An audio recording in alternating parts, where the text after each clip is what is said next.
Proletariat is rising. We are all second place. Scoring is all over the place. It's all evenly distributed across the league. But output and outcomes are different. The same input does not always equal the same output. High-rise building steel workers had extremely high input. They worked a hell of a lot harder than any of us do. Maybe except for Bula. Golf seems to be an extremely grueling profession. That grind, that's blood, sweat, tears. Unbelievable. Their input, these high-rise building steel workers, think lunch pails on the Empire State Building, drastically dwarfs ours. Their contribution to society and work ethic is immeasurable compared to us. They're making us look like leeches to society. What do? Play with computers and do math and tell people that it means something. Output and outcome are extremely different. The steelworker took home enough money to buy a bag of rice and a banana. I don't know. I make a lot more money than that, which is bananas. The output and the outcome are different things. Take Meg, for example, here. Great output, horrible outcome. Averaging 110 points per game this season, which is more than TJ Tatro. One of us second placers. But the outcome, well, the outcomes for these two are not the same. Meg, averaging 110 points per game. 0 wins. Bagel. Zilch. Nada. 4 losses. TJ Tatro, second place. 3-1. Outcome and output are different things. The spread of points through the first 4 games is wild. My team, so far, highest scoring team in the league, on pace to possibly be the highest scoring team in league history. No big deal. Has scored over 600 points, which is almost 300 more points than our lowest scoring team, which is Trevor, scoring a total of around 360 points. This could be seen as a large class disparity, but I say nay. Proletariat, the middle class, we are rising up, but this is not yet a story of the haves and the have-nots. Your choices decide your fate. This league, just like capitalism, has built-in risk, built-in reward. Trevor went for it all last year, mortgaging his future. He took that risk up front to achieve greatness. And it worked. That was his God-given right of free will. Balls to the wall, going for it all. A fight for his life starts now. Because with all of that reward came the risk of next season being so bad, he has to take a standardized test. Al, that's another example here. Spends time researching all of the best young players in the league, but still drops them just at the wrong time. She's averaging 125 points per game, but only has 1 win.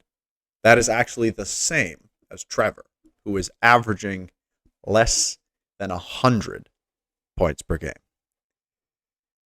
Managing your team is half of fantasy football.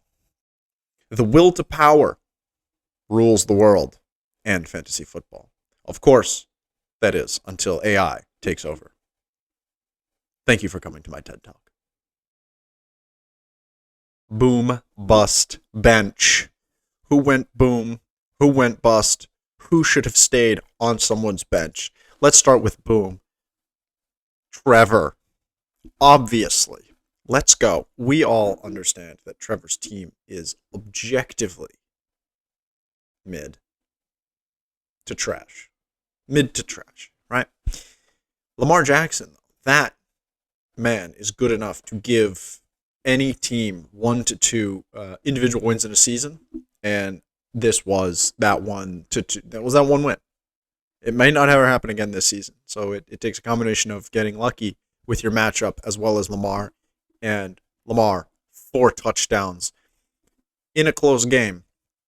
That was what Trevor needed to get over the top. Boom of the week, Lamar Jackson. Bust of the week, Signy's 49ers. Signy drafted Debo and George Kittle, 2 49ers studs. You know how many points those 2 players combined for? Let me turn around. 2 points. That's not enough points to get a win. Again, it was a close matchup. They were projected to combine for about 25 points. They scored 2. Combined from projection 25 to 2. Signy. That is not it.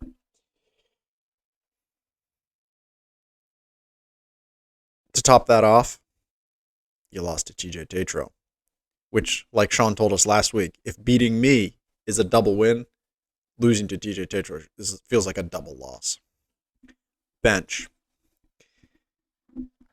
Jahan Dotson. Team namesakes are special players, maybe a sacred type of player for everyone's team. When naming your team after a player, it gives that player some sort of special powers over the outcome of your team. Benching or dropping that guy can lead to unforeseen consequences for your team going forward. Could be season altering. Rip Jamal. Brennan lost by 4.5 points to Tim, helping Tim actually overtake Brennan in the power rankings, which we will get to in the next segment. But Jahan Dotson scored 4.8 points, more than Tutu Atwell. Would have been enough points for Brennan to win. This lineup mistake really cost Brennan the matchup.